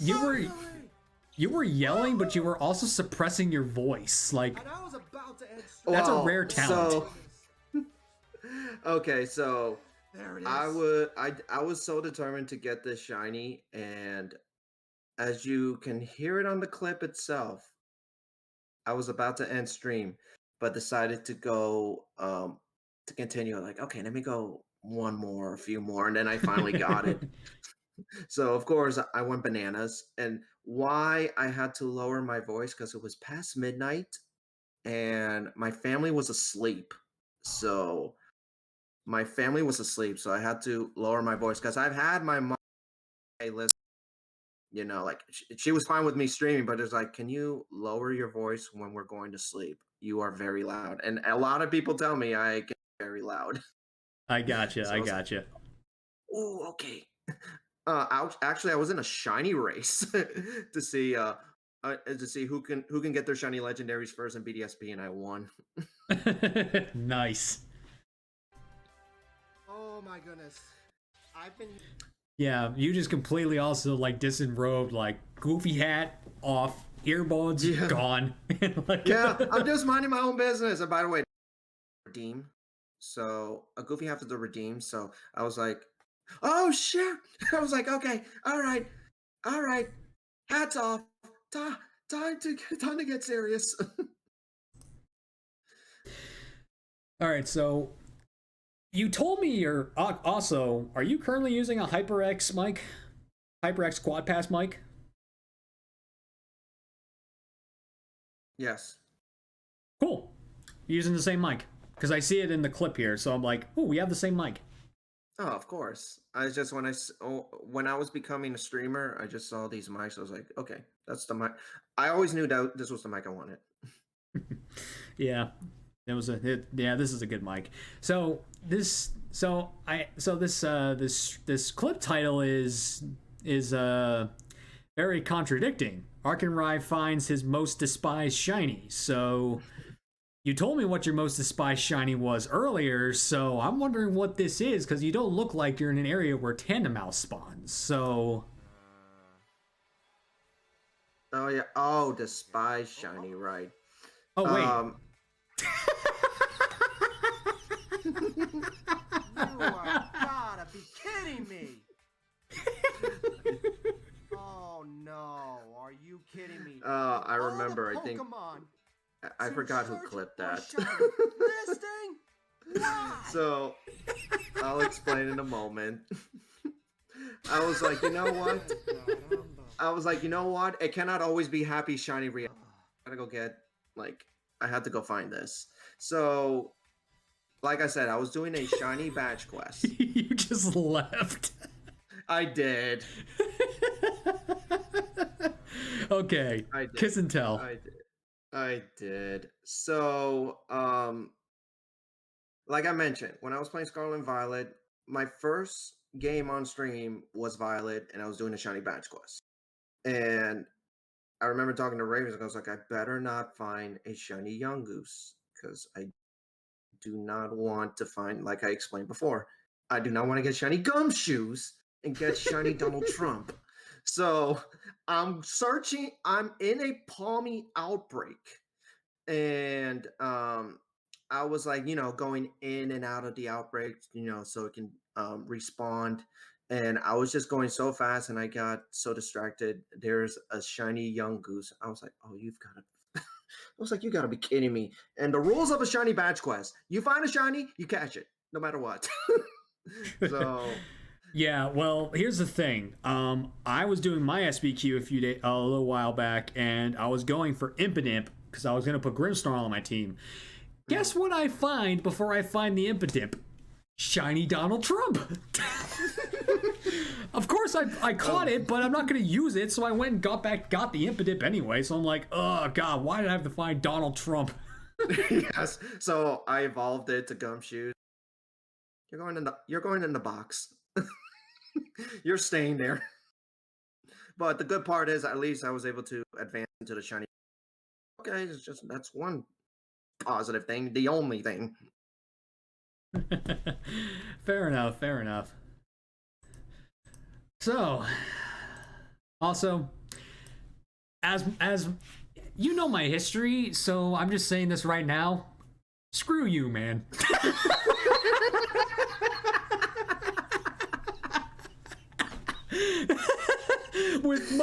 With all due respect, screw you. You guys you guys will see why I'm saying this to him soon. So let's just go ahead and see what this is all about. Oh, you're just jamming out to the freaking SpongeBob music. Yes. I was like, listen, I'm doing resets. Why not?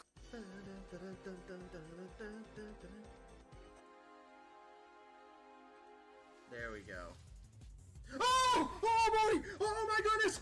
Ah! Yeah! Oh my goodness! Shiny Darkrai! Where'd the giant magnet come from is my question. So, many years ago when I was in high school, I bought like it has like baby chicks. Actually, I have it right here. Right? Oh, I know what you're talking about. I had a guy in high school who had the same costume. I didn't wear it. I didn't wear it again after like Halloween in high school, and then when I was starting streaming, I was like, let me think of funny redeem. Oh, this. So I always say, oh, here's the chick magnet and the side chicks, and they're really on the side because they just party too hard. So I'm wearing this. I'm wearing the goofy hat. I'm just jamming because it's resets. It was for my Team Yell Shiny race against Charmsy, and then I somehow got it in 141. And yeah, not on. I knew you were gonna be pissed, but by the way, that was Charmsy's idea. She wanted to troll Beefy, so Beefy got real salty. When you, I already X'd out of it, so I don't know when you did this. So I think I claimed mine before you did this. So yes. When did you? Yes. When was this race in 2020? At the was it earlier this year or was it earlier last year? Earlier this year. This year, I would say. Let me see. I think 3 weeks ago. Yeah, 3 weeks ago. So yeah, this was this year. So you couldn't troll me. No, but I did look at the Team Yell chat, so I saw your reaction. Yeah, again, screw you. But the reason we did that is because Charmsy wanted to troll Beefy. I was like, okay. Yeah, I know. I know he's going through hell, but he may wind up surpassing me, but I have no idea. So you guys will understand why I'm saying all this to him with much love and respect soon enough. But let's go ahead and watch my clips. So usually you never play Gen 7, so I'll tell you this. Ultra Necrozma is one of the most notorious boss fights in all of Pokemon if you're not prepared. This was a randomizer, so obviously this was going to be randomized into something else. So pay close attention to what it randomizes to, because it looks goofy as fuck. So fully evolved with all the stats boosted by 1. Let's see. What is it? What? What was with the cross-legged Goku?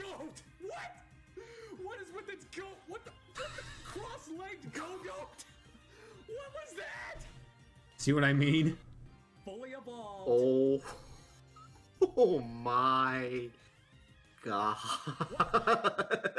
Like the animation the animation itself would get like altered, so it literally looks like this thing is like a freaking literally a goated god. Like, what the crap is this?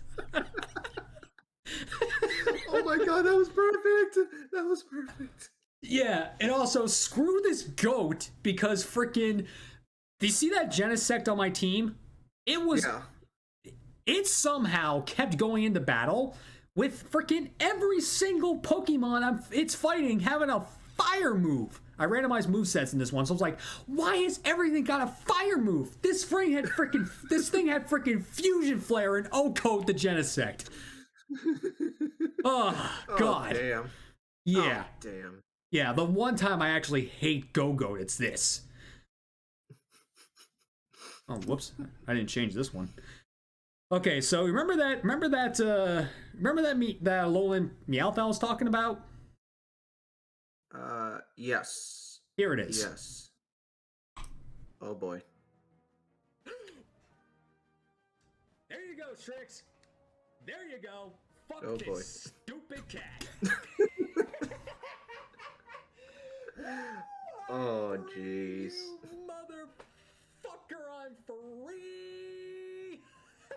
I mean, you finally got it. I am so fucking free. I'm free. Oh man, that's a perfect reaction. I'm free. I am free. Fuck this stupid cat. Fuck it. I hate this thing. I hate it. I hate it. Hey, at least we both shared clips of Pokemon we can't stand. Yes, exactly. I had to like kind of pair up clips, which is why I'm showing this one. So as you guys can see from the picture that's currently at the bottom of the screen, 141, 20,118. So if you take that number and add it, put it in a calculator and divide it by 141, he found his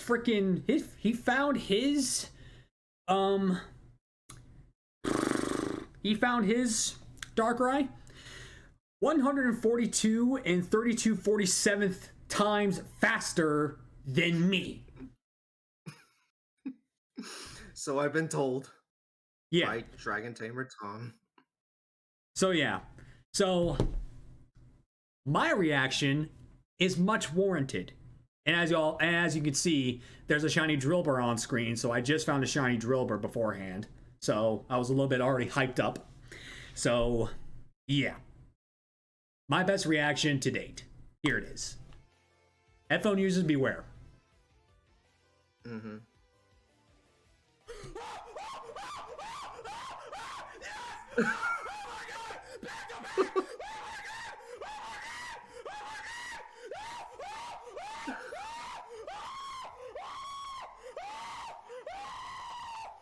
Very, very warranted.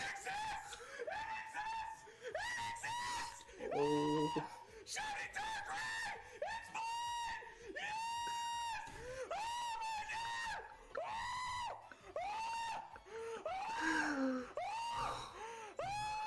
Oh man.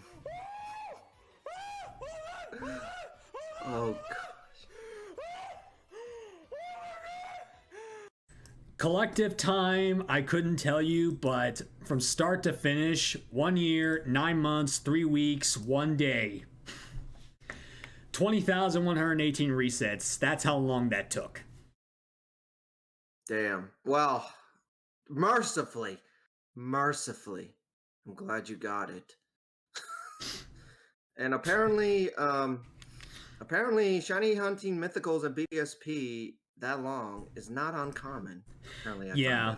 But now, as we come to realize with the Switch 2, the loading times are a lot faster. So, we missed out on the faster loading times for how many years? Hunters? Where were BDSP was you out in all this time? BDSP came out in 2021, so 2025, yeah. 4 years, 4 years of shiny hunters suffering because of this. Oh god. Okay, so on top of the clips we just shared, as a man who just went to Worlds, give me your experience. Was it the first Worlds you attended? And actually, answer that question. Is it the first Worlds you attended? Hold on for a sec. Yes, it is my first ever Worlds that I attended. Nice. How did it go? Oh, I loved it. I loved every minute of it. It was in Washington, D.C. in 2019, and I missed out for some reasons, and I've regretted it since. Fast forward to 2025, when I found out it's going to be in Anaheim, I was like, oh, heck yeah, I'm definitely going there. So when I went there, it was amazing. Going to the convention center, just so many things to do, but mainly to hang out with some of our friends, but also meet new people. The Pokemon Center was huge. I mean, I got my haul right here. I'm assuming that like the Pokemon Center NAIC was big, so I'm assuming the Worlds one was probably maybe 3 or 4 times as big. I have been told it was bigger, yeah. But there was like a line to get there outside. You probably have to wait 30 minutes after your start time. And then there's a line inside to get in. to get in. It's like a 3-part line. But yikes. as soon as I get in there, like I don't get overstimulated enough much, but Pokemon Center was an overstimulated moment because it's like, oh my goodness, what to get, oh my goodness, so many things. But I can't go overboard. So I was able to buy some things. It was fun. But mainly the whole experience of it, hanging out with friends, getting to check the things that comes with the convention center. Championship Sunday, it was in the arena. Unite in the arena. I went out to meet with friends. I tried to go there for the VGC finals. It was over capacity, but we were able to watch it in one of the halls in the convention center. But it was amazing. It was an amazing weekend. Had a fun time, and I can't wait to go to Worlds in San Fran next year. That is my ultimate goal, to go to San Fran, because I honestly would have tried to make it this year, but during the time period where you sign up for a spectator pass, I was dealing with a lot of mental nasties and I forgot to sign up. So I'm like, crap. So I missed out on that, but I did go to NAIC. Okay. Which was in New Orleans, and I had some airfare to use, so I was like, I'm going. So I went, and it was a very, very, very fun experience. Seeing everyone there, and it was just like, it just really gave me. I actually was kind of overstimulated the entire time because there were so many people, so many nerds, and people that I knew through Twitch but didn't really know. Like I was able to meet Quick Panic, Nora in the Future. I was able to meet them for the first time, and it was really cool meeting them. I met Zardy, which is one of our fellow Team Yell mates. Really cool meeting him, hanging out with him for a good chunk of the event, and it was like also meeting my new friends that I made on over the last few days. I'm like, it was super cool. Did you take part in that full on shiny hunting event that Nora and Quick hosted, or did you not take part in that? I did not take part of that. Not because I don't want to. I would definitely take part of that, but like I don't have like I had a Game Boy Advance, but many years ago, but it got stolen. Yep. And then again, I didn't have like DS or 3DS, but if I had one of those consoles again, I would be part of that because I do have silver.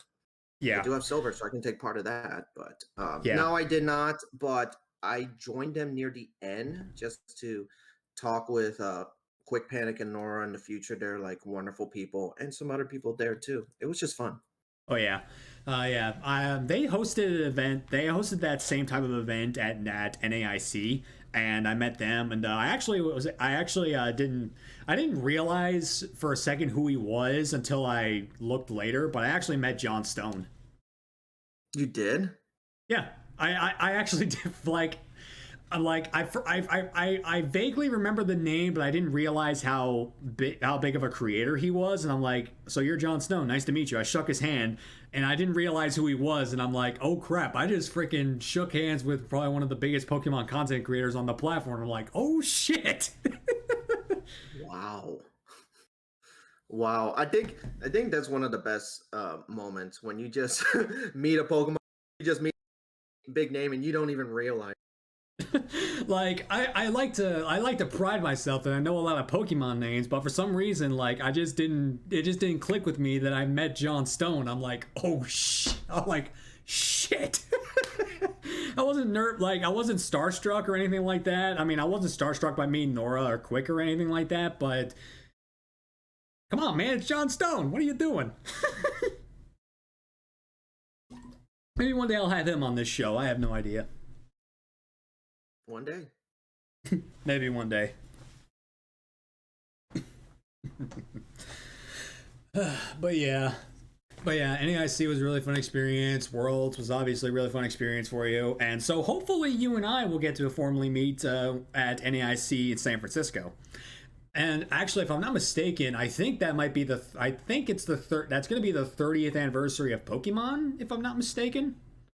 Next year, yeah. Next year is going to be the 30th anniversry of Pokemon. So yeah, I'm assuming it's going to be a super, super big event. So, oh yeah, like, oh yeah. Let me ask you, did you by chance get the chance to play the ZA demo?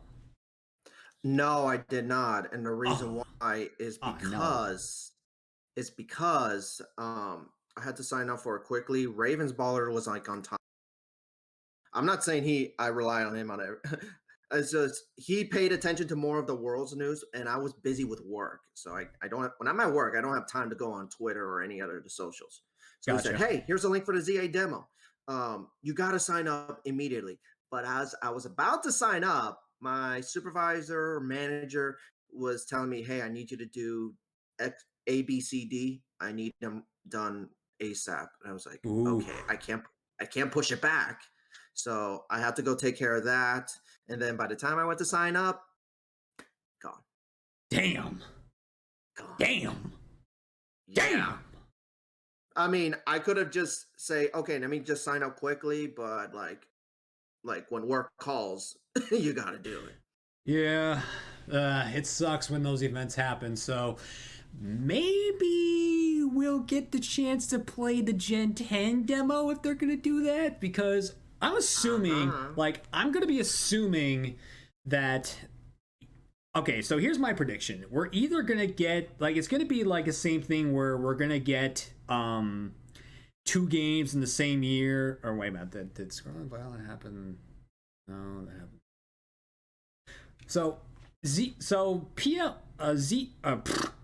PLA and Scarlet and Violet got released in the same calendar year, correct? They got released in the same calendar year. Yes, PLA in January 2025.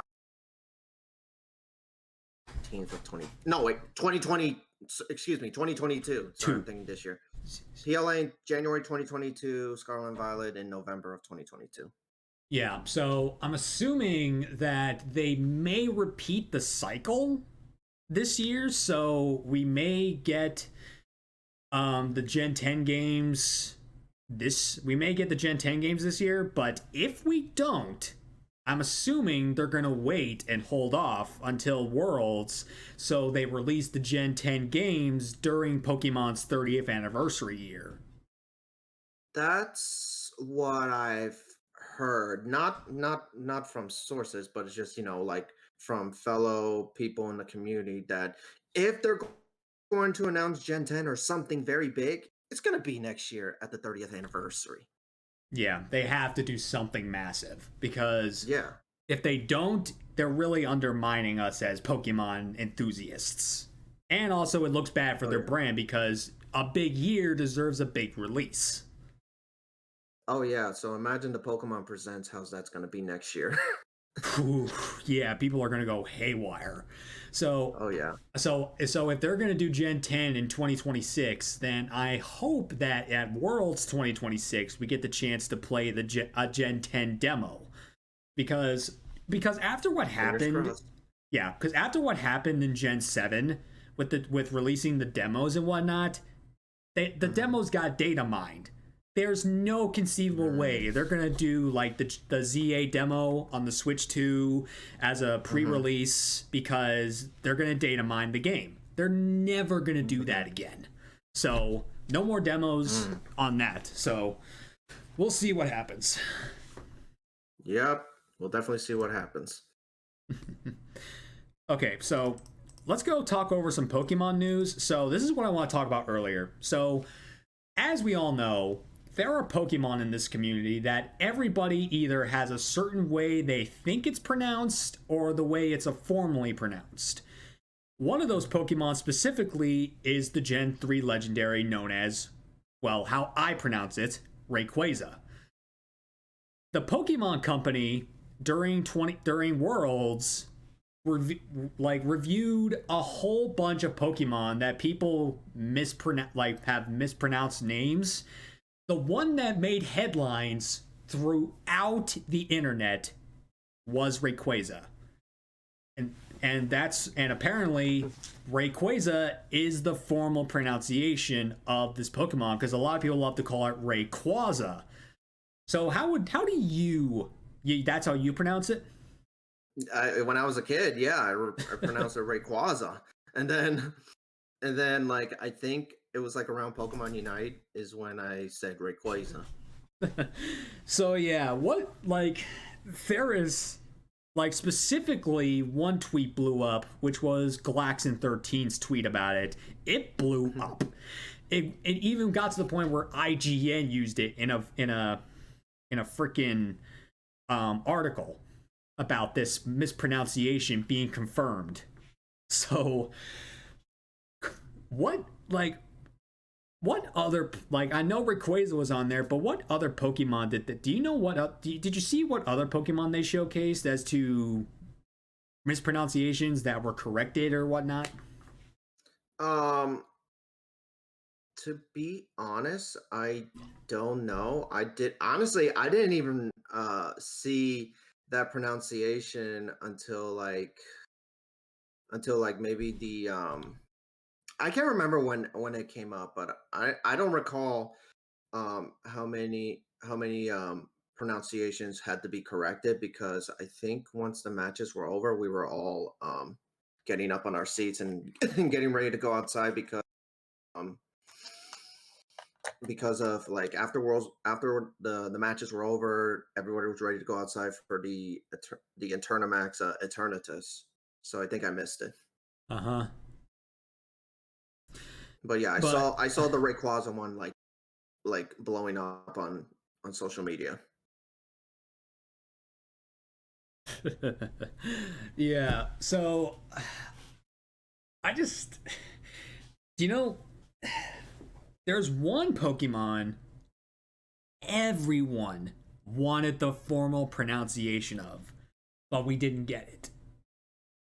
Arceus. Or Arceus. Oh yeah. Or Arceus. Yeah. So we didn't get that. So I will say this. When that name is formally well, actually we don't need that because freaking they released a game called Legends Arceus. They called it Arceus in the game title. So people are going haywire for Arceus mispronunciation, but we already got it 3 years ago. Yeah. True. Although when I first looked at Arceus, I did not say Arceus, I did say Arceus at first. Now I've been corrected as it's Arceus. I just said Arceus because I watched Arceus in the Jewel of Life, so I got that. I got that. So, but yeah, I mean,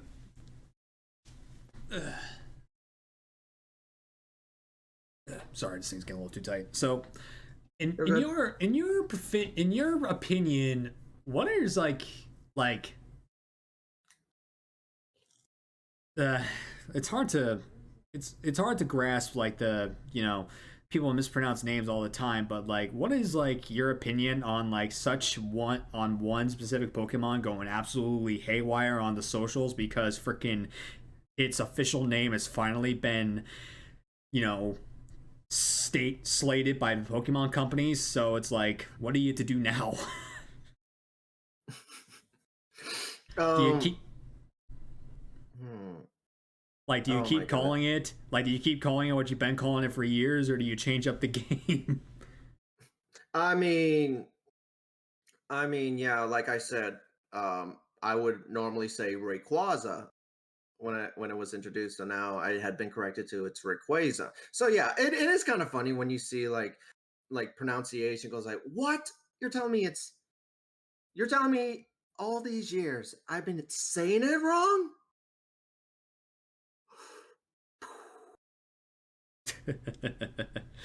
uh, yeah, Yeah, that's what it's happens. funny seeing people's reactions to that. Yeah, I find it amazing myself. I just can't wait for I just can't wait for the day they keep they do it. I just can't wait for the day where they do it again, and then something else goes haywire, viral, and whatnot. For Arceus, I could definitely see it next year for 30th anniversary. Yeah, this is how you. Yeah, well, if they say Arceus when they literally pronounced it Arceus in like the Pokemon Presents for PLA, it's like, why are you contradicting yourself? Yeah, yeah. Okay, so the final topic of discussion for the show is are there any future plans or goals that you hope to achieve before the end of the year, or if not, what are some like give us trying to give us the inside scoop on some plans that you have regarding content creation within the next year or whatnot? Yeah, so I had been talking to like many people during Worlds, and I'm definitely going to start like dipping into YouTube, as in posting content on YouTube. I've only been doing like posting content on Twitch and like Instagram and Twitter. The reason I haven't gone to YouTube is because like it takes a lot of time, and also I did not have a lot of time, with my schedule. But now I'm trying to see if I can integrate it because like if I want to grow, I need to start posting some content on YouTube. So I'll probably just post some shorts right now, and then I'll think of a long form video later. Other goals is I definitely want to do more collabs um, with fellow with friends, but also meeting new peoples. I have one in the works. Just it's still in the talking stages right now, but like Yeah, I want to do yeah, like more collabs. yeah. I hear you. I'm in the same boat. So, stay tuned September 7th, um, because that is going to be the day that me and Chaos finally conclude our Soul Link. So if we make it to the end, this will be a first for him and me because this is my first Soul Link ever. So if we win, it'll be my first Soul Link win. But Chaos has done more Soul Links than I have. It's never won one. So if Mm, we win, it'll be a first win for both of us. wow. It'll be your first Soul Link win, and for Chaos, it'd be like, I finally did it. After Indeed. what was it? What was it? Eternal Flow. After 3,000 years, I've won. Yep. Yep. Uh, yeah. So I also want to say that I'm going to be posting a video soon regarding something.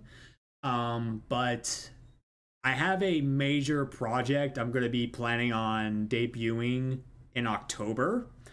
So stay tuned for that. But it's not, but this is a this is going to be another thing. I've decided on wanting to do another Soul Link, but I have to find out who my partner is. Mm. But the games I want to do it in are going to be Omega Ruby Alpha Sapphire. So if anyone out there wants to be a Soul Link partner for this guy in an ORAS Soul Link, hit me up. But yeah, other than that, I'm just gonna keep doing what I've been doing, posting my podcast to YouTube, trying to create as much YouTube and TikToks as I can whenever I get, clippable moments. So whenever those happen, I'll get them posted to the socials and whatnot, and just keep being me. That's all I can do. That is correct. Keep being you. Keep on rocking. Yep. All right. So, Paolo, I want to thank you once again for not only taking the time out of your day to appear on the show, but also being interested in the show in a whole to be on. So, thank you so much for giving me the time of day, and thank you for being a part of pokeNERDS Inc. Oh, absolutely. Thank you. Thank you so much for reaching out. That, like I said, the moment I was asked to be a guest, I was like, heck yeah. I'm all in. Nice. And also keep doing what you're doing. You're doing an awesome job, Spence. Just like I said, keep on rocking. I appreciate it. All right, so I have one final ask of you. The rule of thumb: guest chooses the raid. So, where are we going? Real. You don't say. Yeah, guest chooses the raid. So, doesn't matter who they are, doesn't matter what they're streaming. Where are we going? Oh, I know who we're going. All right, where are we going? She was also a guest on your podcast. Is it Coco Miraculous? Belly Kisses. Oh, Coco. Yeah. Oh, all right, no problem. Maria too. Maria's awesome. But I see all Coco is live. So all right, no problem. Coco it is. Season 4, episode 3. Actually, she's in BRB right now, so we'll wait a few moments until she gets back. That's fine. You know how we were talking about hot takes? Sure. I guess a hot take I have. I did this once. I may do it again, but like I haven't done Nuzlocke. I guess Okay. I don't know why. It's just like I looked at it. It's fun, but it's like, oh, I traded my Pokemon and I don't. If they're KO'd, I can't use it again. Especially if it's like a shiny only Nuzlocke. I was like, no, no, I am not releasing my shinies. I know. I did an SBQ Nuzlocke, and I gave all my Pokemon 3 lives because I wanted to give a fighting chance. Yeah. Now I did a PLA Nuzlocke for an event. It was fun. Very different. I never thought my first Nuzlocke would be in PLA of all things. But that's quite the game of Nuzlocke. Yeah, it was a lot of fun. I would, if I do a Nuzlocke again, I probably would redo a PLA Nuzlocke. But I guess that's another hot take, is that I'm not a fan of Nuzlocks when a lot of people not knocking people who do it. It's just not my cup of tea. Yeah, I feel you. All right. So, she's back on screen, so we'll go raid. Okay, members of the chat, if you are subbed to my channel, you can copy and paste this raid message. If you are not subbed to my channel, you can use this raid message, the one with the Pikachus. Yay. All right, I'm going to formally get the raid started, and we'll go raid Coco and give them the nerd hype. So, do you have a normal outro you like to say before you end stream, or is there just you just say like hello, bye, and whatnot? Normally, at least when I'm giving my out, I always like thank everybody who like comes on streams. You know, whether you're chatting, whether you're lurking, I do appreciate all the support from all of you, and can't wait to see you guys next time. Yeah, I normally like to say thank. I want to thank you again for choosing the back alley as a place to hang out today. Stay safe, stay strong. I'll see you on the next one. Take care, you nerds. But in honor of the True Turbo, I'd like to remind you guys: stay safe, stay rockin', stay true to yourself. I'll see you guys next week for another episode because you guys get back-to-back week episodes because of Worlds. So I'll see you guys next week with another nerd who's lined up. But from all of us here at pokeNERDS Inc., we'd like to remind you guys, or we like to say, have a good day, y'all. Bye-bye.